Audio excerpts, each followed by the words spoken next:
ఈరోజు డిబేట్లో మనం చర్చించబోయే అంశం నిన్న జరిగిన ఆపరేషన్ సింధూర్ అనే అంశంపై. మొత్తానికి ఏదైతే ఆపరేషన్ సింధూర్ పహల్గాం దాడి సంఘటనలో మరి 26 మంది చనిపోవడం, ముఖ్యంగా అందరూ కూడా పురుషుల్ని బేస్ చేసుకుని ఒక హిందువా ముస్లిమా అని బేస్ చేసుకుని వాళ్ళని అటాక్ చేయడం జరిగింది, వాళ్ళందరినీ కూడా చంపడం జరిగింది ఉగ్రవాదులు. ఈ అంశం నేపథ్యంలో ఈ యొక్క మహిళల యొక్క నుదుటి సింధూరాన్ని దూరం చేశారు కాబట్టి ఆపరేషన్ సింధూర్ అనే ఒక పేరు పెట్టి నిన్న వేకుజామున పాకిస్తాన్ ఉగ్రవాద స్థావరాలపై, పాక్ ఆక్యుపైడ్ కాశ్మీర్లో ఉన్న ఉగ్రవాద స్థావరాలపై భారత్ దాడులు చేసింది. ఈ అంశంలో 9 ఉగ్రవాద స్థావరాలపై దాడులు జరిపినాయి. దగ్గరగా 100 మంది పైగా ఉగ్రవాదులు మరణించారు అని ఇప్పటివరకు ఉన్న సమాచారం. ఈ నేపథ్యంలో భారత సైన్యం ఏదైతే ప్రతీకార చర్యగా తీసుకోవడంతో కూడా మొత్తం భారతదేశంలో ఉన్న యావత్ ప్రజానికం అందరూ కూడా హర్షించారు, భారత సైన్యం యొక్క గొప్పదనాన్ని కీర్తించారు. ఇదే అంశానికి సంబంధించి మనతో ఈరోజు డిబేట్లో పాల్గొన్నందుకు మామిడి గిరిధర్ గారు విశ్లేషకులు, అలాగే పుల్లారావు గారు విశ్లేషకులు మనతో జాయిన్ అయ్యారు. వెల్కమ్ సార్, వెల్కమ్ టు మహా డిబేట్. ముందుగా పుల్లారావు గారు, ఏంటి ఎలా చూడొచ్చు ఆపరేషన్ సింధూర్ విజయవంతమైంది, భారత సైన్యం ప్రతీకార చర్యలకు ఒక విధంగా సక్సెస్ అయింది, ఈ నేపథ్యంలో పాక్ ఒక విధంగా ఒంటరైనట్టే కనిపిస్తుంది, ఏంటి ఆపరేషన్ సింధూర్ని ఎలా చూడొచ్చు అంటారు? అంటే అక్కడ నాన్ పర్సనాలిటీ గిరిధర్ గారు ఉన్నారు, అండ్ నా వ్యూస్ కొద్దిగా ఆయనకి కాంట్రరీగా ఉంటాయి ఈ విషయంలో. But with due respect, main thing ఏంటంటే ఇది కనపడింది నాకు, భారతదేశం ట్రబుల్ లేకుండా బయటకు వచ్చాను.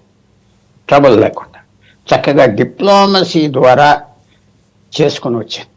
చైనా మాట్లాడనివ్వకుండా టెర్రరిజంకి వ్యతిరేకం అని చెప్పించింది. సెక్యూరిటీ కౌన్సిల్లో ఉన్న 10-12 మెంబర్లు అందరూ పాకిస్తాన్ని కండెమ్ చేశారు. మొన్న ఆ రాత్రి యాక్షన్ స్టార్ట్ చేశారు. యాక్షన్ కూడా చాలా లిమిటెడ్ యాక్షన్, ఇది చక్కగా చాలా లిమిటెడ్ యాక్షన్. పాకిస్తాన్ ప్రొవోక్ చేయకుండా చేసి బయటికి రావాలి. అన్నిటికంటే ఏంటంటే కామన్ మ్యాన్ మనం ఏదో సార్ పాకిస్తాన్ కొట్టేయగలం చాపే అవన్నీ ఉండవు. యుద్ధాలు స్టార్ట్ అయ్యాక ఎవరు బలాలు వాళ్ళు బయటకు వచ్చేస్తాయి. భారతదేశం ఓడిపోతే మాత్రం, ఆగితే మాత్రం ఇంకా ప్రెస్టీజ్ మళ్ళీ రాదు. ఇంకా పాకిస్తాన్ ఓడిపోయినా మళ్ళీ దెబ్బలు తిని మళ్ళీ కింద పడిపోయి మళ్ళీ నేల పైన లేసామని చెప్పుకొని బ్రతుకుతుంది, అది చేయొచ్చు. సో ఇవన్నీ చూస్తే చాలా కేర్ఫుల్గా ముందు ప్రధానమంత్రి గారు ఎప్పుడు చేయని పనిష్మెంట్ అన్నారు. ఇంకా చాలా సీరియస్ యాక్షన్ అనుకున్నాం, అంత లేదు, అది మంచిది అంటున్నా. ఈ రోజుల్లో మనం ఎక్స్ట్రీమ్ యాక్షన్ తీసుకునే పరిస్థితి లేదు. మనం ఎక్కడైనా ప్రొవకేషన్ వస్తే కొద్దిగా సర్దుకుని ముందుకు పోవాలి. భారతదేశం ఎకనామిక్ ఆర్థిక వ్యవస్థ దెబ్బతినకూడదు. ఈ చెత్త యుద్ధాలతో కూర్చొని వాళ్ళకి అదే కావాలి. ఒక సామెత ఉన్నది, పందితో ఎప్పుడు దెబ్బలాడదు. ఎందుకంటే పంది కాలవల్లో తూముల్లో చాలా ఆనందపడుతుంది అక్కడ దెబ్బలాడతాం, మనం మాత్రం మురికైపోతాం. సో పాకిస్తాన్ ఆ స్టేజ్లో వాళ్ళతో దెబ్బలాడకుండా బయటికి రావటం పెద్ద ఇష్యూ, అది చాలా గొప్పగా చేశారు. కానీ ఇది మనకు ఫ్రాంక్గా చెప్పుకోవాల్సింది ఏంటంటే, ఇది మనకేదో ఓవర్వెల్మింగ్ స్ట్రెంగ్త్ ఉన్నదని కాదు, డిప్లొమసీ కేర్ఫుల్గా చేసి బయటకు వచ్చాం. ఇది మనకు అవకాశం. ఏం కనపడింది, పహల్గాంలో విశేషమైన ల్యాబ్స్ కనపడితే హోమ్ మినిస్టర్ గారు ఒప్పుకున్నారు, చాలా గొప్పగా ఒప్పుకున్నారు ఆయన. నేను ఈ మీటింగ్ ఎందుకు పిలిచానంటే పార్లమెంటరీ పొలిటికల్ పార్టీస్ అందరికీ చెప్పారు, మేము తప్పు చేశాం కాబట్టి పిలిచామని. దాంతో అయిపోయింది. అది గ్రేట్ స్టేట్స్మెన్ లాగా చెప్పారు ఆయన. పాలిటీషియన్స్ మాట్లాడారు, మేము తప్పు చేయలేదు నువ్వు చేసావంటారు, ఆయనకు చాలా గొప్పగా చెప్పాడు. రియలీ అమిత్ షా గారికి ఉన్న ఇంటెలిజెన్స్ అనకూడదు, ఆయనకున్న సౌండ్నెస్ ఏమున్నది ఎక్స్ట్రాడినరీ. అది అలా ఉండగా మనకేం తెలియంది, సెక్యూరిటీ ల్యాబ్సెస్ ఉన్నాయి కాశ్మీర్లో, ఇంకెన్ని ఉన్నాయి తెలియదు. ఆధార్ కార్డ్స్ అనేది ఒక బోగస్ స్కీమ్ అయిపోయింది. కోట్ల ఆధార్ కార్డులు ఇచ్చాం. ఎవరో ఒక ఆధార్ మషిన్ తీసుకెళ్ళి బోర్డర్లో, నేపాల్ బోర్డర్ దగ్గర కూర్చుని పాకిస్తాన్ నుంచి వచ్చే వాళ్ళందరూ ఆ రూట్ మీద లేకపోతే బంగ్లాదేశ్ రూట్ మీద వచ్చేస్తే ఇచ్చేస్తున్నారు. 10,000 రూపాయలు 20,000 రూపాయలు ఒక ఆధార్ కార్డు తీసుకుని నువ్వు హైదరాబాద్ వస్తావు, బ్యాంక్ కార్డు ఇస్తారు, ఓటర్ ఐడి ఇస్తారు, అయిపోయావు. సో అది ఇప్పుడు ఏం చేయాలి ఆలోచించాలి. ఆధార్ కార్డు అనేది అన్నీ మళ్ళీ రీవెరిఫై చేసి ఒక కొత్త కండిషన్ పెట్టి, ఏదో కండిషన్ నువ్వు ఇక్కడ పుట్టేవా లేదా స్కూల్ సర్టిఫికేట్ చూపెట్టమని ఏదో చేయాలి. చాలా ఆ ల్యాబ్స్ కనపడినాయి. ఈ ల్యాబ్సెస్ అనేవి మనం దిద్దుకోవాలి. మనం విజయం సాధించేసామంటే I don't think so. Terror చేస్తారు, మళ్ళీ బిల్డ్ చేసుకుంటారు, మళ్ళీ కట్టుకుంటారు. ఏంటి పెద్ద వాళ్ళకి లెక్క, చైనా డబ్బిస్తుంది. చైనా ఈసారి మాట్లాడకుండా ఉన్నది. చైనా 1962 నుంచి పాకిస్తాన్ ఆర్మీని పోషిస్తుంది. పాకిస్తాన్కి సబ్మరీన్స్ ఉన్నాయి, ఫైటర్ జెట్స్ ఉన్నాయి, అమెరికన్స్ ఇచ్చినవి ఉన్నాయి, చైనీస్ ఇచ్చినవి ఉన్నాయి, అన్నీ ఉన్నాయి. సో చైనాతో మనకు విరోధం కానీ పాకిస్తాన్తో కాదు. అది జ్ఞాపకం పెట్టుకోవాలి. చైనా మీద ఫోకస్ అవ్వాలి, చైనా తగ్గించాలి. చైనాతో మనం పీస్కి రావాలి. ఏ రాగా నేను చెప్పలేను. సో ఇవన్నీ బయటకు వచ్చింది పర్మనెంట్. అన్నిటికంటే ఒక మంచి న్యూస్ మాత్రం నరేంద్ర మోడీ గారు తీసుకొచ్చింది ఏంటంటే, మన 60లో ఇండస్ రివర్ని ఒప్పందం పెట్టాం. నెహ్రూ గారు మంచి అభిప్రాయంతో ఆయన వెళ్ళారు. మనం అందరూ పీస్గా ఉండాలి, ఇంకా పీస్ఫుల్గా ఉండాలి, తగు వద్దు అని చెప్పి 3 మీకు 3 మాకు అని ఇచ్చారు. బాగానే ఉన్నాయన్నారు. అది పాకిస్తాన్ మర్చిపోయి 65 నుంచి యుద్ధం చేసి, తర్వాత 80 నుంచి టెర్రరిజం ద్వారా యుద్ధం చేద్దాం భారతదేశం మీద, మామూలు సైన్యాలతో యుద్ధం పెట్టుకుని మళ్ళీ వేధిస్తూ ఏడిపిస్తూ ఉంటే, మొన్న బయటకు వచ్చింది ఏంటంటే ఏప్రిల్ 23న పాకిస్తాన్ ఉన్న 25 కోట్ల జనం కూడా ఆశ్చర్యపోయారు. మీరంతా భారతదేశం నుంచి వస్తుందా మనకి 80%? ఆశ్చర్యపోయారు, వాళ్ళ చేతిలో ఉన్నావా అని. భారతదేశంలో కూడా 145 కోట్లలో ఏదో 1,00,000 మందో 1,00,00,000 మందికో తెలుసు, కానీ మిగతా వాళ్ళకి ఈ నీరు భారతదేశం నుంచి పాకిస్తాన్కి వెళ్తుందా? మనం వెపనైజ్ చేయొచ్చు, అంటే ఇది ఆప్ చేయొచ్చు ఒక రోజు. దీన్ని పెద్ద తగు తీసుకురావచ్చని మాత్రం నరేంద్ర మోడీ గారు ఈ విషయం బయటికి తీసుకురావటం వల్ల పహల్గాం నుంచి బయటకు వచ్చింది ఒక పెద్ద విషయం పాకిస్తాన్ గురించి. రైట్. పుల్లారావు గారు, మళ్ళీ మీ దగ్గరికి వస్తాను. అలా గిరిధర్ గారు, ఏంటి ఆపరేషన్ సింధూర్ విజయవంతం అవడం వెనుక త్రివిధ దళాధిపతుల యొక్క పాత్ర ఏంటి? ఇందులో వ్యూహం అజిత్ దోవల్, మోడీ, అమిత్ షా, రాజ్నాథ్ సింగ్, ఏంటి వీళ్ళ వ్యూహాలను ఎలా చూడొచ్చు అంటారు? ఆపరేషన్ సింధూర్ విజయవంతం కావడం వెనుక ముఖ్యమైన పాత్రలు, వాళ్ళ యొక్క పాత్ర ఏంటంటారు గిరిధర్ గారు? అయ్యా, మీకు పుల్లారావు గారికి, మీ ప్రేక్షకులకి అందరికీ శుభోదయం అండి. ఇది ఒక సైకలాజికల్ వార్ఫేర్ అండి, గుర్తుపెట్టుకోవాలి. ఎందుకంటే పాకిస్తాన్, భారతదేశం రెండు న్యూక్లియర్ పవర్స్. రెండవ ప్రపంచ యుద్ధం అయిన తర్వాత 2 న్యూక్లియర్ పవర్స్ ఎప్పుడూ యుద్ధం చేసుకోలేదు. మొదటిసారి మనం పాలకోట్లో వెళ్ళి కొట్టొచ్చాం, ఇంటర్నేషనల్ బార్డర్ దాటి వెళ్ళి కొట్టొచ్చాం 2019లో. ఈసారి చాలా విస్తృతంగా 1000 కిలోమీటర్ల పైబడి విస్తీర్ణంలో మనం అటాక్ చేసి వచ్చాం. బహావత్పూర్ అన్నది మన లాహోర్ కంటే కూడా 400 కిలోమీటర్ల దక్షిణంలో ఉంటుంది. అక్కడ కొట్టాము. ముజాఫరాబాద్ అన్నది లాహోర్ కి ఆల్మోస్ట్ 500-600 కిలోమీటర్ల ఉత్తరాన ఉంటుంది. సో కాబట్టి ఆల్మోస్ట్ 1000 కిలోమీటర్ల వైశాల్యంలో మనం 9 టార్గెట్స్ మీద 24 దాడులు చేసి వచ్చాం. సో అది సిగ్నిఫికెంట్. దాంట్లో ఎంతమంది చనిపోయారు, అసలు మెయిన్ టార్గెట్స్ హఫీజ్ సైడ్ లాంటి వాళ్ళు తప్పించుకున్నారు కదా, ఈ ఆర్గ్యుమెంట్స్ కాదు. సారీ, ఒక న్యూక్లియర్ పవర్ ఉన్నటువంటి దేశంలో మనం వాళ్ళ ఇంటర్నేషనల్ బార్డర్ దాటి వెళ్ళి వాళ్ళ ఎయిర్ డిఫెన్సెస్ అన్నింటినీ మనం తప్పించుకుని సక్సెస్ఫుల్ గా వెళ్ళి ఆల్మోస్ట్ 100-150 కిలోమీటర్లు లోపలికి వెళ్ళి పిన్ పాయింట్ ప్రెసిషన్ తో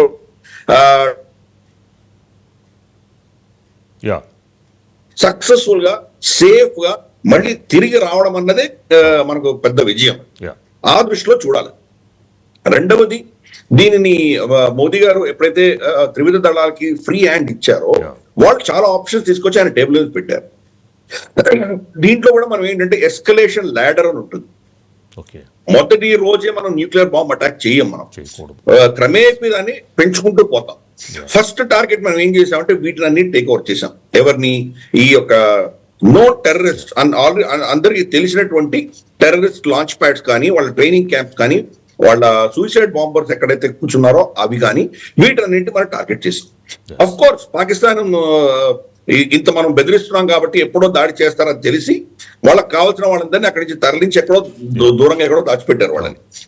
ఫర్ ఇన్స్టెన్స్ హఫీజ్ సయీద్ కావచ్చు, మనకు మౌలానా మసూద్ అజర్ కావచ్చు, లేదా దావుద్ ఇబ్రాహిం కావచ్చు, జకీవుర్ రెహమాన్ లఖ్వీ కావచ్చు, ఇటువంటి వాళ్ళందరినీ కూడాను వాళ్ళ సైనిక స్థావరాల్లో, ఆర్మీ క్యాంటన్మెంట్స్ లో దాచిపెట్టారు. ఎందుకంటే భారతదేశం దాడి చేస్తే ఈ టెర్రరిస్ట్ క్యాంపుల మీద చేస్తుంది, కానీ సైన్యం మీద చేయదు కదా. సైన్యం మీద ఒకవేళ మనం డైరెక్ట్ గా దాడి చేసామంటే అది యుద్ధం ప్రకటనే అవుతుంది. అది ఇంకా పాకిస్తాన్ డైరెక్ట్ గా న్యూక్లియర్ అటాక్ చేసినా మనం ఆశ్చర్యపడక్కర్లేదు. కాబట్టి డైరెక్ట్ గా మనం ఫస్ట్ అటెంప్ట్ లోనే ఆర్మీ మీద దాడి చెయ్యము అన్నటువంటి ఒక ధీమాతోటి అక్కడ తీసుకెళ్లి వీళ్ళని దాచిపెట్టారు. కాబట్టి వాళ్ళ స్థావరాలు ధ్వంసమైనాయి. మురిడికిలో ఉన్నటువంటి లష్కరే తోయబా హెడ్ క్వార్టర్స్ ధ్వంసమైంది. బహావల్పూర్ లో ఉన్నటువంటి జైషే మహమ్మద్ హెడ్ క్వార్టర్స్ ధ్వంసమైంది. అలాగే మనకు చాక్ అన్నటువంటి ప్రాంతం, మనకు సియాల్కోట్ దగ్గర ఉన్నటువంటి ప్రాంతంలో, మనకు షకర్గర్ అన్న ప్రాంతంలో దాడి చేసిన దాడుల్లో హిజ్బుల్ ముజాహిదీన్ హెడ్ క్వార్టర్స్ ధ్వంసం అయినాయి. కాబట్టి మనం ఒక సైకలాజికల్ వార్ఫేర్ చేసాం. ఇవన్నీ కూడాను వాటిని టార్గెట్ చేయడంలో ఆఫ్ కోర్స్ మౌలానా మసూద్ అజర్ కుటుంబం 10 మంది చనిపోయారు. కాబట్టి ఇవన్నీ కూడా అంటే ఒక సైకలాజికల్ వార్ఫేర్. ఏంటి, పాకిస్తాన్కి ఏం చెప్తున్నాము, మేము ఇంటర్నేషనల్ బార్డర్ కూడా దాటి కొట్టగలము, మా మీద మీరు ఏమైనా చేస్తే ఎంతకైనా మేము తెగించగలం, ఎంతైనా చేయగలం, మాకు క్షమత ఉన్నది, శక్తి ఉన్నది, మీరు మేము చేసే దాడులను మీరు తట్టుకోలేరు, మీకు ఆ క్షమత లేదు అన్నటువంటి ఒక మెసేజ్ పంపించాం వాళ్ళకి. ఇప్పుడు ఎస్కలేట్ చేస్తారా లేదా అనేది పాకిస్తాన్కి వదిలేసాం. గతంలో మనం బాలాకోట్ చేసినప్పుడు ఏమైంది, అది అన్ఫార్చునేట్ గా మరుసటి రోజు వాళ్ళు మన మీద దాడి చేసినప్పుడు అభినందన్ వర్ధమాన్ దొరికిపోయారు. అభినందన్ వర్ధమాన్ దొరికిపోగానే మనం ఇంకా నెక్స్ట్ స్టెప్ ఆపేసి అభినందన్ వర్ధమాన్ని వెనక్కి తీసుకొచ్చే దిశగా మనం ఫోకస్ పెట్టాం. ఈసారి అటువంటి రెస్ట్రిక్షన్స్ మనకు లేవు.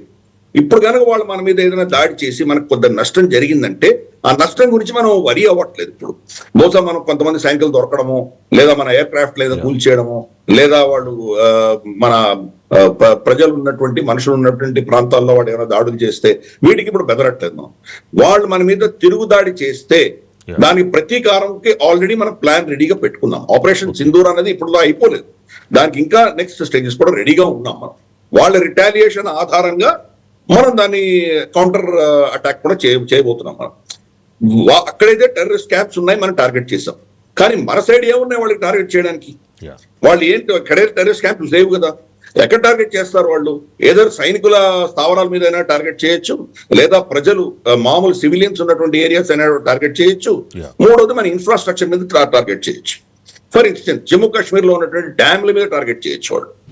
డ్యాములు కానీ మనకు ఉన్నటువంటి రిజర్వాయర్స్ కానీ మనకు ఏవైతే ఉన్నాయో వాటి మీద ఏమైనా చేస్తే చేయొచ్చు. కెనాల్స్ మీద, వీటి మీద ఏమైనా టార్గెట్ చేస్తారో మనకు తెలియదు. ఇటువంటిది చేస్తే కనుక మనం కూడా అంతే స్థాయిలో అంతకంటే ఇంకా తీవ్రంగా వాళ్ళ ఇన్ఫ్రాస్ట్రక్చర్ మీద, వాళ్ళ సైనిక స్థావరాల మీద, అలాగే వాళ్ళ డ్యామ్స్ కూడా ఉన్నాయి, తర్బేలా, మంగళా డ్యామ్స్ ఉన్నాయి, వాటి మీద కూడా మనం దాడి చేయొచ్చు. కాబట్టి మెజర్డ్ గా ఉన్నాం మనం. నెక్స్ట్ స్టెప్ పాకిస్తాన్ ఏం తీసుకుంటుందో దాని ఆధారంగా మన నెక్స్ట్ రియాక్షన్ ఉండబోతోంది. న్యూక్లియర్ అటాక్ దాకా సిద్ధపడుతున్నాం మనం. నిన్న మొత్తం యావత్ దేశాన్ని కూడా మనం డ్రిల్స్ చేసి వాళ్ళ మీద యుద్ధం అంటూ వస్తే కనుక ఎలా మనం ప్రవర్తించాలి, ఎలా ఎవాక్యుయేషన్ చేయాలి, ఎలా ప్రజల్ని కాపాడుకోవాలి, దానికంతా డ్రిల్ చేసాం మనం. ఒక మాక్ డ్రిల్ కూడా చేసుకుని రెడీగా ఉన్నాం.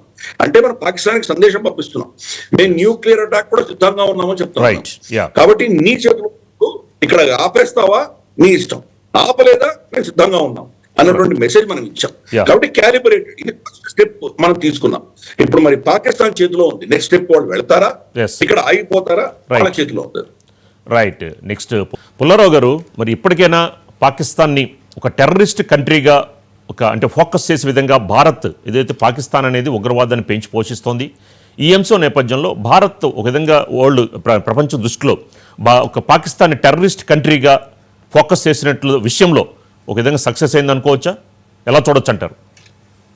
అది పెద్ద ఉపయోగమా అని నేను అడుగుతున్నాను. ఎందుకంటే ప్రపంచం ఎలా చూస్తాదంటే మీ దగ్గర డబ్బు ఉన్నారా లేదా, మీరు పేద దేశం అయితే చిల్లర విధంగా చూస్తారు, మీ దగ్గర డబ్బులు ఉన్నాయంటే మీరు ఏం తప్పు చేసినా సహిస్తారు, మార్కెటింగ్ స్కిల్స్ ఉన్న వాళ్ళకి చూస్తున్నాం కదా. అది నేను పెద్ద దానికి ఇంపార్టెన్స్ ఇవ్వట్లేదు. నా వ్యూ ఏంటంటే, నాకు ఎప్పుడో డాక్టర్ మన్మోహన్ సింగ్ గారు చెప్పిన మాట ఎప్పుడు జ్ఞాపకం వస్తారు. ఇలాంటి వాటికి ప్రశ్న ఇచ్చి అలా ఏదో 20 సంవత్సరాల క్రితం తెలియని అడుగుతా ఉంటే ఆయన ఒకటే అన్నాడు, సంవత్సరానికి 10% గ్రోత్ కనుక ఇండియా 10 సంవత్సరాలు కనుక మనం రిజిస్టర్ చేయగలిగితే వీళ్ళంతా వెనక్కుంటారు, అసలు మన దగ్గరికి రాలేరు అన్నాడు. ఆ ఐశ్వర్యం వస్తే 10%, 9%, 11%, 10 years ఆర్థిక వ్యవస్థ వస్తే ప్రపంచం మనకు లొంగిపోతుంది, పాకిస్తాన్ లేదు, ఎవరో లెక్కలేదు అన్నాడు. చాలా కరెక్ట్. ప్రాస్పెరిటీ పెరిగే కొల్ని వాళ్ళు వెనక్కి వెళ్ళిపోతారు. ప్రపంచం మారిపోయింది. ఇప్పుడు 8-9 దేశాల దగ్గర న్యూక్లియర్ బాంబ్స్ అవి ఉన్నాయి. మనం కేర్ఫుల్గా నావిగేట్ చేస్తా పోవాలి. ఆర్థిక వ్యవస్థ మన చేతిలో ఉన్నది, మిగతా వాళ్ళ చేతిలో లేదు. అది ఎలా మేనేజ్ చేసుకుని చూసుకుంటూ వెళ్ళాలి. పాకిస్తాన్ టెర్రరిస్ట్ దేశం అని మనం చెప్పించి అదేదో కొద్దిగా లాభం వస్తుంది కానీ మిగతా వాళ్ళు అడ్డం పడుతున్నారు ఇంటర్నేషనల్ లాబీస్లో. వాళ్ళకి లొంగిపోయినట్టుగా టర్కీ, మలేషియా చిన్న చిన్న దేశాలు చెప్పాలంటే మన ముందల వాళ్ళు మళ్ళీ ఆప్ చేయగలుగుతున్నారు, మళ్ళీ వీటో వేస్తున్నారు అని మనం ఫీల్ అవుతున్నాం. కానీ కొంచెం అవాయిడ్ చేయాలి. దీని మీద ఎంఫోసిస్ చేశారు. పాకిస్తాన్ టెర్రరిజంకి సినోనం అయిపోయింది ఎక్కడైనా. ఇవాళ ఏ దేశంలో కూడా వాళ్ళు పాకిస్తాన్ రెస్టారెంట్ అని పెట్టుకోరు, ఇండియన్ రెస్టారెంట్ అని పెట్టుకుంటారు, ఏషియన్ రెస్టారెంట్ అంటారు. ఎందుకంటే అంత బ్యాడ్ నేమ్ ఉన్నది. మనం పర్సూట్ చేయాలి, తప్పదు. కానీ మనం ఇతర ఆల్టర్నేటివ్స్ చూసుకుని ముందరికి వెళ్ళిపోవాలి. పాకిస్తాన్ అవాయిడ్ చేయాలి. పాకిస్తాన్ మనకి ఎటర్నల్ న్యూసెన్స్. ఇంకో 20 సంవత్సరాల, ఇంకో 50 సంవత్సరాల ఉంటాయి. తర్వాత ఒకటి కూడా చెప్తున్నాను మీకు, 1971లో ఎంతో పెద్ద సాధించేసాం, బంగ్లాదేశ్ తీసుకొచ్చాం, పాకిస్తాన్ చీల్చేసాం, పాకిస్తాన్ పని అయిపోయింది అనుకున్నాం. 53 సంవత్సరాల తర్వాత ఏం కనిపిస్తుంది మనకి? ఒక విరోధి ఉన్న చోట 2 విరోధాలు. మనకి బంగ్లాదేశ్తో 71 నుంచి స్నేహం ఉన్నదా? ఓ 3-4 సంవత్సరాలు ముజిబుర్ రెహమాన్ ఉన్నప్పటి వరకు ఉన్నది. తర్వాత ఆయన చంపేశాక ఈ 50 సంవత్సరాలు వాళ్ళతో స్నేహమే ఉన్నది. 30 సంవత్సరాలు మనకి, 35 సంవత్సరాలు డైరెక్ట్గా మనకి వ్యతిరేకం ప్రభుత్వాలు, మిలిటరీ డిక్టేటర్స్, వాళ్ళ పెళ్ళం, వాళ్ళు వీళ్ళు. సో మనం కేర్ఫుల్గా ఆలోచించుకోవాలి యాక్షన్స్ అన్ని. ఒక్కోసారి ఒక పరిణామాలు, అనుకోని పరిణామాల తర్వాత వస్తాయి. ఈవేళ మంచి యాక్షన్ అంటే పాకిస్తాన్ మనకి ఉన్నది ప్రస్తుతం. రాను ఎలాగ అవాయిడ్ చేయాలి, జియో పాలిటిక్స్లో ఏమైనా చేంజెస్ తేవాలా, ఎలా చేయాలి, చైనా మీద ఎలా చైనాతో ఎలా అకామిడేషన్కి రావాలి. ఎందుకంటే 1951లో చైనా మన సరిహద్దు నేబర్ అవ్వారు. లేకపోతే 100 సంవత్సరాలు మనకి చైనాకి సంబంధం లేదు. టిబెట్ ఉండేది, చక్కగా జరిగేది, గొడవలు లేవు. వాళ్ళు ఎప్పుడైతే మన నెత్తి మీద వచ్చి కూర్చున్నారో అప్పటి నుంచి మనకు ప్రాబ్లమ్స్ స్టార్ట్ అయ్యాయి. సో మార్పులు వస్తూ ఉంటాయి. నేను అనుకుంటున్నా ఒక టెర్రరిస్ట్ దేశంగా డిక్లరేషన్స్ ఇస్తే మంచిది, కానీ అది ఒప్పుకోను. ఇందాక గిరిధర్ గారు చెప్పినట్టుగా ఎన్నో అడ్డాలు ఉంటాయి. అంత ఎక్స్ట్రీమ్ మెజర్ చేయాలా పాకిస్తాన్తో? మనకి ఇంకా వాళ్ళకి బేసెస్ కూడా ఉన్నాయనుకుంటున్నా, అమెరికన్ బేసెస్ అక్కడ పాకిస్తాన్లో. అనే ఆలోచనలు ఉంటాయి. కాబట్టి అంత ఎక్స్ట్రీమ్గా ఇంటర్నేషనల్ ఒపీనియన్ ఒప్పుకోరు. మనం చేసే పని మనం చేసుకోవాలి. కానీ ఇంకా ఆల్టర్నేటివ్ రూట్స్, ఆల్టర్నేట్ దారులు మాత్రం భారతదేశం చూసుకోవాలి. ఎస్ గిరిధర్ గారు, ఏదైతే ఉగ్రవాదానికి మేమందరం వ్యతిరేకమని చెప్తున్నారు అన్ని దేశాలు కూడా, కానీ ఈ విషయంలో చైనా ఉగ్రవాదానికి వ్యతిరేకమని చెప్తున్నారు, మిగతా విషయాల్లో పాకిస్తాన్కి సపోర్ట్ ఇస్తుందని వార్తలు వస్తున్నాయి. కానీ ఇప్పుడు ఇలాంటి విషయాల్లో వచ్చేసరికల్లా ఏ దేశం సరే ఇలా మా ప్రాబ్లం ఉంది, మాకు పాకిస్తాన్కి ఇలాంటి ప్రాబ్లమ్స్ ఉన్నాయంటే మీరు పరిష్కరించుకోవాలి, శాంతియుతంగా ఉండండి, సమన్వయం చేసుకోండి అని చెప్పి హితబోధలు చేస్తున్నారు. కానీ ఈ ఉగ్రవాదానిపై భారత్ చేసే చర్యలకి ఎందుకని సహకరించట్లేదు? మీరందరూ శాంతియుతంగా మీరు చర్చించుకోండి అని మరి ఎన్నో సంవత్సరాల నుంచి ఈ యొక్క పాక్ ఆక్యుపైడ్ కాశ్మీర్ అంశంపై ఎందుకని అంటే వాళ్ళ దాకా వస్తే ఒక రకంగా మాట్లాడడం, అంటే ఇజ్రాయిల్ పాలస్తీన్ విషయంలో ఒక విషయం, అలాగే ఉక్రెయిన్ రష్యా విషయంలో ఒక రకంగా. అదే మన భారత్కు వచ్చేసరికల్లా మీరిద్దరు కూర్చుని మాట్లాడుకోండి, ఘర్షణ వద్దు, సమన్వయం చేసుకోండి అని చూడడాన్ని ఎలా చూడొచ్చు అంటారు? ఒక్క విషయం అండి, ఫస్ట్ నేను మీరు అడిగిన ప్రశ్నకు సమాధానం ఇచ్చే ముందర నాకు చిన్న రిక్వెస్ట్ అండి. మీరు దయచేసి POK, పాకిస్తాన్ ఆక్రమిత కాశ్మీర్ అని పేరు పిలవకండి దాన్ని. అంటే ఈ రోజున భారత్, గిరిధర్ గారు ఇందులో ఈరోజు క్లియర్గా నిన్న పాక్ ఆక్యుపైడ్ కాశ్మీర్లో ఉన్న 9 ఉగ్రవాద స్థావరాలపై మేము దాడులు చేశామని మన గవర్నమెంట్ క్లియర్గా ప్రకటించిందని గిరిధర్ గారు. ఒకటి ఆయన మంచి సజెషన్ ఇచ్చారు. ఆ పేరు మనం ఇంకో మంచి పేరు పెట్టుకోవచ్చు, ఇండియన్ కాశ్మీర్ అదేదో పెట్టవచ్చు. Indian Kashmir west. So Giridhar గారు అది పాపులరైజ్ చేసి నాకు కాపీ రైట్ ఇవ్వండి.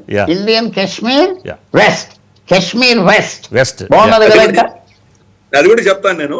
మీరు ఏదైతే ప్రభుత్వం ఇచ్చినటువంటి హ్యాండ్అవుట్ గురించి మీరు మాట్లాడారో దయచేసి మళ్ళీ దాన్ని ఒకసారి చదవండి. పాక్ ఆక్రమిత కాశ్మీర్ అని రాయలేదు వాళ్ళు, పాక్ ఆక్రమిత జమ్మూ కాశ్మీర్ అని రాశారు వాళ్ళు. పాక్ ఆక్రమిత కాశ్మీర్ కి పాక్ ఆక్రమిత జమ్మూ కాశ్మీర్ కి చాలా తేడా ఉన్నది. మీరు అఫీషియల్ భారత ప్రభుత్వం ఇచ్చినటువంటి హ్యాండ్అవుట్ లో 9 ప్రాంతాల మీద దాడి చేశామన్న దాంట్లో పాక్ ఆక్రమిత జమ్మూ కాశ్మీర్ అని రాశారు వాళ్ళు. కాశ్మీర్ అన్నది బారాముల్లా తోటి అయిపోతుంది. అది కాశ్మీర్ అన్నది ఒక లోయ, వరాహ మూల. అక్కడి నుంచి అక్కడ ఉన్నటువంటి నీళ్ళని వెళ్ళిపోయి నేల ఏర్పడి అక్కడ కశ్యప మహాముని వచ్చి తపస్సు చేసుకున్నారు. కాబట్టి కాశ్మీర్ అన్న లోయ మనకు బారాముల్లా వరాహములతోటి ఎండ్ అయిపోతుంది. వెరీనాగ్ నుంచి తీసుకొని బారాముల్లాకి ఎండ్ అయిపోతుంది. కాశ్మీరీ భాష మాట్లాడే ఒక్క గ్రామం కూడా పాకిస్తాన్ అధీనంలో లేదు ఈరోజు. ఓకే, వాళ్ళ దగ్గర ఉన్నది వెస్టర్న్ జమ్మూ, అక్కడ డోగ్రా, సరాయికి, తర్వాత మనకు పంజాబీ మాట్లాడేటువంటి ప్రాంతాలు మాత్రమే పాక్ అధీనంలో ఉన్నాయి. దాన్ని వాళ్ళు ఆజాద్ జమ్మూ కాశ్మీర్ అని పిలుస్తారు. వాళ్ళు కూడా ఆజాద్ కాశ్మీర్ అన్నారు, ఆజాద్ జమ్మూ కాశ్మీర్ అని పిలుస్తారు. పైన ఉన్నవి మనకు గిల్గిట్, బాల్తిస్తాన్, హుంజా, నగారా, అష్టోర్ అన్నటువంటి ప్రాంతాలు ఉన్నాయి. వాటిలో కూడా ఎవరు కాశ్మీరీ మాట్లాడరు. కాబట్టి కాశ్మీరీ భాష మాట్లాడే ప్రాంతం ఒకటి కూడా లేదు. కాశ్మీర్ పేరు చెప్పి వాళ్ళు 80 ఏళ్ళు ఏమంటారంటే దీన్ని రాజకీయాలు చేశాయి. కాబట్టి ఆ ట్రాప్ లో మనం పడకూడదు. భారత ప్రభుత్వం ఏం చెప్పిందో మళ్ళీ ఒకసారి కేర్ఫుల్ గా మీరు హ్యాండ్ అవుట్ చదవండి. పాక్ ఆక్రమిత జమ్మూ కాశ్మీర్, ఎస్, దాన్ని పుల్లారావు గారు చెప్పినట్టు దాన్ని మనం వెస్టర్న్ జమ్మూ అని పిలవచ్చు, వెస్టర్న్ జమ్మూ లేదా నార్త్ పిలవచ్చు. కాబట్టి అటువంటిది ఏదో చేయొచ్చు. కానీ ఈ పదాల్లోనే పాలిటిక్స్ అన్ని ఉంటాయి. ఫర్ ఇన్స్టెన్స్ వాళ్ళకు భారత భూఖండం, ఇండియన్ సబ్ కాంటినెంట్ అన్న పేరు వాళ్ళకి ఏదో దురద పుట్టింది. కాబట్టి ఎక్కడూ చరిత్రలో ఎప్పుడూ లేనటువంటి పదం సౌత్ ఏషియా అన్నది తీసుకొచ్చి మనకు అంటగట్టారు వాళ్ళు. మనం ఈక్వేటర్ ఉత్తరంలో ఉంటాం, మనకు సౌత్ ఏషియా ఏంటి నాకు అర్థం కాదు. కాబట్టి ఇటువంటి భావజాలంలో మనం ఈ ట్రాప్ లో పడకూడదు. మనం ఇన్ఫాక్ట్ మీ ఎడిటర్లు కూడా ఇవి రన్ చేసేటప్పుడు మ్యాప్ చూపించేటప్పుడు పాకిస్తాన్ ఏ భూభాగాలు క్లెయిమ్ చేస్తుందో దాన్ని పాకిస్తాన్ మ్యాప్ లో చూపిస్తారు వాళ్ళు. అలాగే చైనా అక్సై చిన్ వాళ్ళ భూభాగంలో చూపిస్తే అదే మ్యాప్ లో వేస్తున్నారు. ఎందుకంటే వాళ్ళు ఇంటర్నెట్ నుంచి తీసుకొని వేస్తారు, వాళ్ళకి ఈ narratives అని తెలియవు. కాబట్టి టీవీ ఛానల్స్ లో కూడా వాళ్ళకి అసలు మనం ఈ narratives లో మనం అర్థం కావట్లేదు మనకి ఎలా చేయాలని. ఇది ఒక ఎత్తు. రెండవది మీరు అడిగినటువంటి ప్రశ్నకు చూస్తే కనుక పాకిస్తాన్ టెర్రరిస్ట్ స్టేట్ అని భారతదేశం ఎందుకు డిక్లేర్ చేయట్లేదు? అమెరికా ఎవరో డిక్లేర్ చేయాలి, యుఎన్ ఎవరో డిక్లేర్ చేయాలి, ఎవరో మనకి కిరీటం పెట్టాలి అని మనం ఎందుకు దానికి వెయిట్ చేస్తున్నాం? మన ప్రాబ్లం ఎక్కడంటే మన దేశం తయారైంది కూడా, మన కాన్స్టిట్యూషన్ కావచ్చు, బ్రిటిష్ వాళ్ళు మనం ఎలా తయారు చేశారంటే ఒక జాగ్రాఫిక్ అడ్మినిస్ట్రేటివ్ దేశంగా తయారు చేశారు. మనం ఏంటి, భారతదేశం అంటే ఏంటి? ఒక సాంస్కృతికమైన దేశం. 5,000 6,000 సంవత్సరాల చరిత్ర ఉన్నటువంటి అద్భుతమైనటువంటి ఒక సివిలైజేషన్. కానీ ఆ సివిలైజేషన్ పక్కన పెట్టేసి ఒక జియోగ్రాఫిక్ స్టేట్ గా తయారై ఈ రోజు మనం చూస్తే కనుక మన సరిహద్దులంతా కూడా మనం బోర్డర్ పెట్టుకున్నాం. శత్రు సైన్యంలో మన శత్రు యొక్క సైట్ చూస్తే కనుక వాడి ఫెన్సింగ్ కూడా ఉండదు వాడి దగ్గర.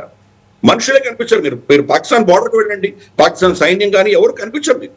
ఏదో అక్కడ ఇక్కడ ఒక పోస్ట్ ఉండొచ్చేమో కానీ దాంట్లో కూడా ఎవరు ఉండరు మీకు. ఎప్పుడో సంవత్సరానికి ఒకసారి వస్తాడు అన్న భయంతో మనం 24 గంటలు గస్తీ జరుగుతుంటాం. Defensive mind set. మినిస్ట్రీ పేరే మినిస్ట్రీ ఆఫ్ డిఫెన్స్. అంటే మన దగ్గరకు మన లోపల మనమే చూసుకునేటువంటి ఒక దేశంగా తయారు చేసి పెట్టింది బ్రిటిష్. ఇప్పుడు మొదటిసారి మనం మన దేశానికి బయట ఆలోచన చేయడం మొదలు పెడుతున్నాం. కాబట్టి ఆ మినిస్ట్రీ పేరు కూడా మినిస్ట్రీ ఆఫ్ నేషనల్ సెక్యూరిటీ అని పెట్టాలి. దేశానికి రక్షణ ఎప్పుడు వస్తుంది?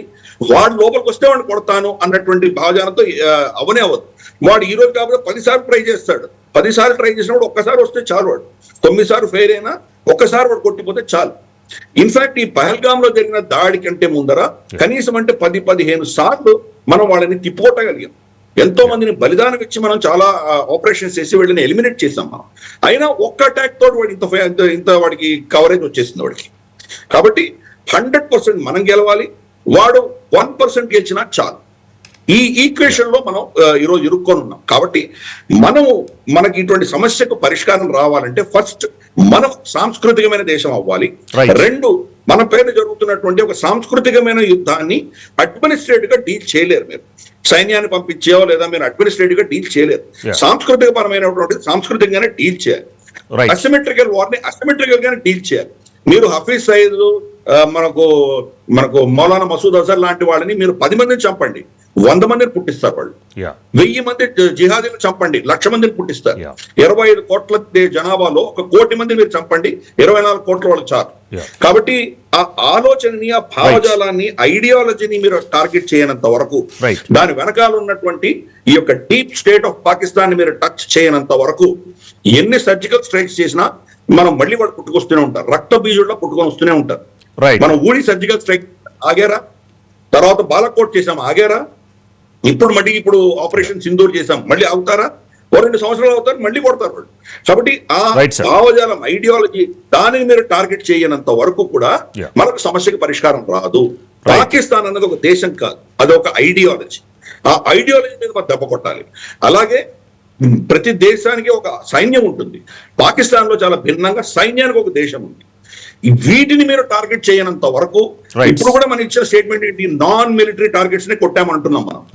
ఇది ఎంతకాలం జరుగుతుందో వాడికి నొప్పి కానంత వరకు వాడికి ఏం పట్టదు. ఇంకో 10,000 మంది చచ్చిపోతే కూడా వాడికి ఏం పర్వాలేదు, ఒక ఫ్యాక్టరీలా తయారు చేస్తుంటాడు వాడు. కాబట్టి మన టార్గెట్ ఎప్పుడు కూడాను వాడి భావజాలము, ఐడియాలజీ, ఒక సివిలైజేషన్ యుద్ధం మన మీద జరుగుతోంది మనకి ఎప్పుడైతే తెలుస్తుందో అప్పుడే మనం పాకిస్తాన్ కంట్రోల్ చేయగలము. వాడి యొక్క మూల డీప్ స్టేట్, వాడి పాకిస్తాన్ ఆర్మీ, ఐఎస్ఐ వాళ్ళకి నొప్పి కలిగించిన రోజే వాళ్ళు బయట మెక్డొనాల్డ్స్ కి వాళ్ళ కుటుంబము, ఫ్యామిలీ బయటకు వెళ్ళాలంటే వడకాలి. అటువంటి భయం వాళ్ళలో మనం నింపిన రోజే మనం పాకిస్తాన్ కంట్రోల్ చేయగలం, లేకపోతే మనం చేయలేము. యా పుల్లారావు గారు, ఫైనల్గా అంటే దీనికి శాశ్వత పరిష్కారం ఈ యొక్క ఉగ్రదాడులు కానీ ఈ యొక్క ఉగ్రవాద స్థావరాల అంశంలో, ఇది మీరు చెప్తున్నట్టు జమ్మూ వెస్ట్ అంటున్నారు కాబట్టి ఈ యొక్క శాశ్వత పరిష్కారం అది అంతా కూడా జమ్మూ వెస్ట్ ఎంత కూడా మన స్వాధీనం పరుచుకుంటే ఈ యొక్క పాకిస్తాన్ నుంచి అటాక్స్ ఉండవు కదా. ఈ విధంగా ఏమైనా శాశ్వత పరిష్కారం దిశగా ఏమైనా వెళ్ళే అవకాశాలు ఉంటుందా? ఆ విధంగా ఏమైనా భారత్ స్టెప్స్ తీసుకుంటే మనకు పాకిస్తాన్ నుంచి ముప్పు ఉండదు కదా అని ఒక అంశం. ఇది ఒక లాంగ్ టర్మ్ ప్లాన్.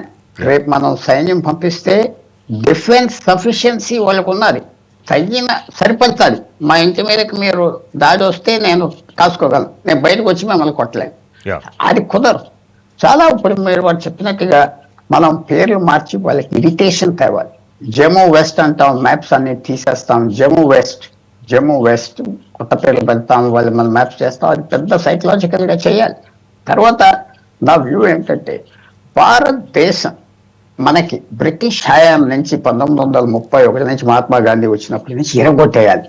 డివిజన్స్ తీసుకొచ్చారు, కాస్ట్ సెన్సస్ అన్నారు, రిలీజన్ అన్నారు, విశేషంగా ప్రయత్నం చేశారు. అది మిత్రులు అగ్రీ అవ్వకపోవచ్చు. మహాత్మా గాంధీ చాలా సాలిడ్గా అన్ని తట్టుకుని బయటకు వచ్చాడు. తప్పులు జరిగితే జరిగినాయి, తట్టుకుని బయటకు వచ్చాడు. ఎందుకంటే బ్రిటిష్ పవర్లో ఉన్న బ్రిటిష్ తట్టుకోవటం, డివిజన్స్ చేయటం, ఈ చేయటం తీసుకొచ్చి బయటకు వచ్చాం. భారతదేశం ఒక 75 సంవత్సరాలు 80 సంవత్సరాలు తట్టుకుంటూ వచ్చాం. చైనా, పాకిస్తాన్, అమెరికా అందరూ ఒక అన్నప్పుడు మనకు వ్యతిరేకం. అది ఇంకా మనం తట్టుకోవాలి. ఒక 50 years, 75 years, 100 years ప్లాన్ మన జనరేషన్స్కి చెప్పాలి. వాళ్ళు ఏమడుగుతున్నారు, మాకేమిస్తావు, ఫ్రీ బిఏ ఏమిస్తావు, మా కులానికి ఏమిస్తావు, ఏం చేస్తావు, మాకు అందరికీ గవర్నమెంట్, ఆ మైండ్ సెట్ తీయాలి. మీడియా ద్వారా మైండ్ సెట్ తీయాలి. పేట్రియాటిజం అని చెప్పాలి. 100-year ప్లాన్ ఉండాలి. లేకపోతే ఇది అభ్యర్థి కాదు. మన సైన్యం పంపించి ఆక్రమిస్తే అది సొల్యూషన్ కాదు. చిప్పవే, స్లోగా చిప్ చేయాలి. ఒకటి ఇండస్ట్రీ ఎవరు ఉన్నది. లాస్ట్ సెంటెన్స్ చెప్తున్నా, ఏదో డ్యామ్స్ కట్టి ఆప్ చేయకూడదు. మెల్లిగా డైవర్షన్ టనల్స్ పెట్టాలి, అన్ని పెట్టాలి. 6 నెలల్లో తయారవుతాయి. స్లోగా ఇప్పుడు 100 మిలియన్ గ్యాలన్స్ వస్తున్నామంటే 98 ఇవ్వండి, మేము 2 మిలియన్స్ తగ్గించాం మీ టెర్రరిస్ట్ యాక్టివిటీ గురించి. అంతే. ఇంక్రిమెంటల్గా చేయాలి. ఒక వార్ టు ఎండ్ వార్, పెద్ద యుద్ధం చేసేసి పగలగొట్టేది లేదు. అన్ని బోర్డర్స్లో, లైక్ నేపాల్ గురించి చెప్పా, బంగ్లాదేశ్ గురించి చెప్పా. బంగ్లాదేశ్ కూడా టైటిన్ చేయడం మొదలు పెట్టండి. బ్రహ్మపుత్ర కానీ చేస్తూ మెల్లగా డైవర్షన్ టనల్స్ పెట్టండి, కెనాల్స్ పెట్టి మొదలు పెట్టాలి. మాతో ఉంటే ఉండి, లేకపోతే పోతే పో అనే పరిస్థితి రావాలి. మనం పీస్ కోసం చూడాలి, శాంతి. ఎందుకంటే 10 years 15 years గ్రోత్ కావాలి. గ్రోత్ అనేది వచ్చేస్తే మనం సక్సెస్ అవుతాం. సో అంతా ఒక హైబ్రిడ్ సొల్యూషన్స్ ఉంటాయి, ఒకే ఒక సొల్యూషన్ లేదు. అందరు బయటకు వచ్చి పేట్రియాటిజం మాత్రం తప్పకుండా పెంచాలి. అది మాత్రం లేకపోతే భారతదేశం 2 సంవత్సరాలు ఉన్నది బ్రేకప్ చేయటానికి మాత్రం పూర్తి ఫోర్సెస్ ప్రపంచవ్యాప్తంగా పనిచేస్తున్నాయి. పుల్లారావు గారు, మరి ఇవన్నీ మనం చర్చించుకుంటున్నాం. ముఖ్యంగా కాశ్మీరుల యొక్క పరిస్థితి ఏంటి? ఇప్పుడు మనం అంతా కూడా పాక్ గురించి మాట్లాడుకుంటున్నాం, కానీ మరి కాశ్మీర్లో మనకి ఈ రోజున గత కొద్ది సంవత్సరాలుగా చూసుకుంటే ఆదాయం విపరీతంగా పెరిగింది. కానీ వాళ్ళ పరిస్థితి ఏంటి ఇలాంటి సంఘటనలు జరుగుతున్నప్పుడు? కానీ కాశ్మీరీలు కూడా భారత్కి సపోర్ట్ ఇవ్వకుండా కొంతమంది, అందరూ కాదు, కొంతమంది పాకిస్తాన్కి సపోర్ట్ ఇవ్వడానికి, మరి వాళ్ళకి ఆదాయం అనేది భారత్ వల్లే, కానీ వాళ్ళు కాశ్మీర్లో ఉంటూ కూడా పాకిస్తాన్కి మద్దతు ఇవ్వడాన్ని ఎలా చూడొచ్చు అంటారు? ఒకటి, మీకు అంత దూరం వెళ్ళక్కర్లేదు. 40 సంవత్సరాల క్రితం ఈశాన్యంలో ఏం జరిగేది? ఎంతమంది మిలిటరీ ఉండేవారు ఈశాన్యంలో? అప్పుడు కాశ్మీర్ ట్రబుల్ లేదు. 80-89 నుంచి స్టార్ట్ అయింది ఇంటర్నల్ ట్రబుల్ కాశ్మీర్లో. పాకిస్తాన్ ఎప్పుడైతే యుద్ధాలు మాట్లాడదాం, లో ఇంటెన్సిటీ యుద్ధాలు బిగిన్ చేద్దాం, టెర్రరిజం వాడదాం, ఒసామా బిన్ లాడెన్ స్ట్రాటజీ 2001 నుంచి చేస్తున్నారు. ఈశాన్యంలో ఇంకా వర్స్ట్గా ఉండేది. చైనీస్ సపోర్ట్తో మిలిటెన్సీ అన్ని రాష్ట్రాలు. అది మెల్లిగా తట్టుకున్నాం కదా. ఈవేళ ఆశ్చర్యపోతారు, 40 ఏళ్ళు ఏజ్ కింద ఉన్న ఒక 5-6 రాష్ట్రాల్లో ఈశాన్యంలో మెజారిటీ ఆ రాష్ట్రాలు బయట పనిచేస్తున్నారు చక్కగా. సమయం మనం టైం తీసుకోవాలి, టైంతో సాల్వ్ చేయాలి, స్లోగా. ఇది ఒక సొల్యూషన్ లేదు, మీరు మార్చుకోండి మాతో రాని అని కాదు. టు ట్యాప్ మెల్లిగా. లాస్ట్ సెంటెన్స్ చెప్తున్నా. టర్కీ సుల్తాన్ ఏం చేసేవాడు, ప్రతి ఫ్యామిలీ నుంచి ఒక పిల్లలను తీసుకుని నా పిల్లలని పెంచేవాడు. సంవత్సరానికి 1000 మంది, 2000 మంది, 3000 మంది అలా పెరిగి ఆ లాయల్టీగా వచ్చేసి ఆ ఎంపైర్ని 300-400 సంవత్సరాలు పోషించారు. మనం స్లోగా, ఇది ఇమ్మీడియట్ రిజల్ట్స్ లేవు నా వ్యూలో. స్లోగా 75-80 సంవత్సరాలు చేసాం, ఇంకో 100 సంవత్సరాల ప్లాన్తో చేయాలి. 100 సంవత్సరాల ప్లాన్ అంటే చాలా దూరం. 100 సంవత్సరాలు నువ్వు భారతదేశాన్ని సస్టైన్ చేయగలిగితే ఇవన్నీ ఎక్కడికి వెళ్తాయో ఎవరు పోతారో మనకు చెప్పరు. రైట్. ఫైనల్గా గిరిధర్ గారు, ఏంటి యొక్క పాక్ పోషిస్తున్న ఉగ్రవాదాన్ని కానీ ఓవరాల్గా ప్రపంచంలో ఉన్న ఉగ్రవాదాన్ని కానీ అంతమొందించాలంటే, ముఖ్యంగా మన భారత్ పాకిస్తాన్ నుంచి వచ్చే ఈ ఉగ్రవాదాన్ని మనం అంతమొందించాలంటే శాశ్వత పరిష్కారం ఎలా తీసుకుంటే మంచిది? భారత ప్రభుత్వం ఆ విధంగా స్టెప్స్ తీసుకుంటే ఈ యొక్క ఉగ్రవాదాన్ని అంతమొందించే అవకాశం ఉంటుందంటారా? ఫైనల్గా మీ యొక్క అభిప్రాయం ఏంటి? ఎలాంటి స్టెప్స్ తీసుకుంటే బాగుంటుంది? ఉగ్రవాదం అన్నది వ్యక్తులు కాదండి, సంస్థలు కాదండి. ఉగ్రవాదం అన్నది ఒక భావజాలం. మీరు ఆ భావజాలాన్ని, ఐడియాలజీని మీరు ట్యాకిల్ చేయనంత వరకు మీకు సమస్యకు పరిష్కారం రాదు. ఈ రోజు మీరు అడిగారు, పుల్లారావు గారిని అడిగారు, కాశ్మీర్ లో మరి ఎందుకు వాళ్ళ కాశ్మీరీల పరిస్థితి ఏంటి అని మీరు అడిగారు ప్రశ్న. అక్కడ వాళ్లకు పాకిస్తాన్ మద్దతు వాళ్ళకు పలికేటువంటి వాళ్ళు ఉన్నా కానీ కూడా ఎందుకు కాశ్మీర్ దాకా మీరు ఎందుకు వెళ్తున్నారు? మనకు హైదరాబాద్ లోనో కోయంబత్తూరులోనో మీరు పాకిస్తాన్ ఓడిపోతే కనుక, క్రికెట్ లో ఓడిపోతే మీరు పటాకులు కాల్చగలరా బయటికి వెళ్ళి? మీరు మీకు ఎందుకు ఇక్కడ రైట్స్ అయిపోతున్నాయి? మీకు చిన్న చిన్న గ్రామాల కడపలో మీకు ఎందుకు పాకిస్తాన్ వ్యతిరేకంగా మీరు ఏమన్నా అంటే మీ మీద వాళ్ళు విరుచుపడుతున్నారు? భావజాలాన్ని మీరు టచ్ చేయనంత వరకు మీరు పెరిఫరల్ గా ఎంతైనా క్యాన్సర్ కి మీరు పైన బ్యాండేడ్ వేసినట్లే ఉంటుంది. మన ప్రభుత్వం దాన్ని తయారు చేసిందే అడ్మినిస్ట్రేటివ్ గా దాన్ని రెస్పాన్స్ ఇవ్వడం మనం తయారు చేసాం. అక్కడ టెర్రరిజం ఉందంటే సరే ఇంకో 1,00,000 మందిని పంపించు, ఇది మన రెస్పాన్స్. దాన్ని ఎలా ట్యాకిల్ చేయాలి? అక్కడ టెర్రరిస్ట్ చచ్చిపోతే వాడిని పోస్ట్ మార్టం చేసిన తర్వాత వాళ్ళ కుటుంబానికి ఇస్తున్నారు. వాళ్ళు ఏం చేస్తున్నారు? వాళ్ళు దాన్ని ప్రొసెషన్ లో తీసుకెళ్లి అల్ జిహాద్ అని భారతదేశాన్ని తిడుతూ ఇంతమందిని ప్రేరేపిస్తే ఇంకొక 4 తయారవుతున్నారు.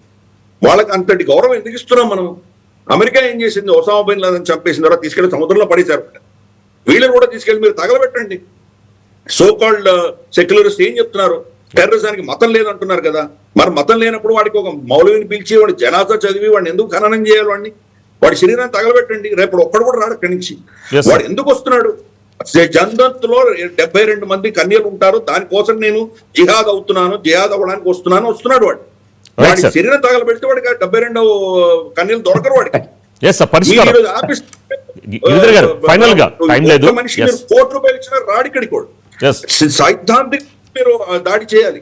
మీరు మేజర్ కెప్టెన్ గోగోయ్ ఏం చేశాడు? ఆయన రాళ్లు కొడుతుంటే కనుక స్టోన్ పెల్టింగ్ అవుతుంటే వాళ్ళ మనిషినే పట్టి దానికి జీప్ కట్టి తీసుకెళ్ళాడు. ఏమైంది? స్టోన్ పెల్టింగ్ అయిపోయిందా లేదా? కాబట్టి మీరు రూల్స్ బేస్డ్ గా దీన్ని హ్యాండిల్ చేస్తే మీకు సమస్యకు పరిష్కారం రాదు. సైద్ధాంతికంగా యుద్ధం జరుగుతోంది మన మీద, దాన్ని అడ్మినిస్ట్రేటివ్ గా మీరు రెస్పాన్స్ ఇస్తున్నారు. అడ్మినిస్ట్రేటివ్ రెస్పాన్స్ నేను అనట్లేదు, కానీ దాని వల్ల మాత్రమే మీకు సమస్యకు పరిష్కారం రాదు. మనం వాళ్ళ భావజాలం అర్థం చేసుకోవాలి. మన ప్రాబ్లం ఏంటంటే మనకు అన్నది మనం ఎవరో మనకు తెలియదు. మన శత్రుబోధ అంతకంటే లేదు. స్వబోధ లేదు, శత్రుబోధ లేదు. అడ్మినిస్ట్రేటివ్ గా మనం వీటన్నిటిని హ్యాండిల్ చేస్తున్నాం. అలా కాదు, వీటిని మనం వాళ్ళు ఏ ప్రేరణతో వాళ్ళు ఇటువంటి ఉగ్రవాదాన్ని చేస్తున్నారు అది అర్థం చేసుకోనంత వరకు కూడా మనం దీన్ని ట్యాకిల్ చేయలేము. Osama bin Laden billionaire, Ayman al Zawahiri బాగా చదువుకునేటువంటి వ్యక్తి, ఎందుకు టెర్రరిస్టులుగా తయారయ్యారు? వీళ్ళకు ఆకలి లేదు, ఆకలితో ఉన్నారు, అన్నం లేదు, పైసలు లేవు కాబట్టి వీళ్ళు ఉగ్రవాదానికి వెళ్తున్నారు అనేటువంటి పనికిమాలిన నేరేటివ్ ఉంది. వాళ్ళని ఏ భావజాలం ప్రేరేపిస్తుందో అది మీకు అర్థం కానంత వరకు మీకు సొల్యూషన్ రాదు. మీరు 100 మంది చెప్తే 1000 మంది తయారవుతారు. కాబట్టి ఇది సైకలాజికల్ గా, సాంస్కృతిక పరంగా మనం దీన్ని ఒక నెరేటివ్ వార్ లో మనం గెలవాలి. నెరేటివ్ వార్ ఈ యుద్ధమే కాదు, నెరేటివ్ వార్ కూడా మనం ఆలోచించేంత వరకు ఈ సమస్యకు పరిష్కారాలు రావు. Right sir, thank you sir. Giridhar గారు అలాగే పుల్లారావు గారు డిబేట్లో పాల్గొన్నందుకు థ్యాంక్ యూ వెరీ మచ్. ఇవి ఇప్పటివరకు కొన్ని అప్డేట్స్.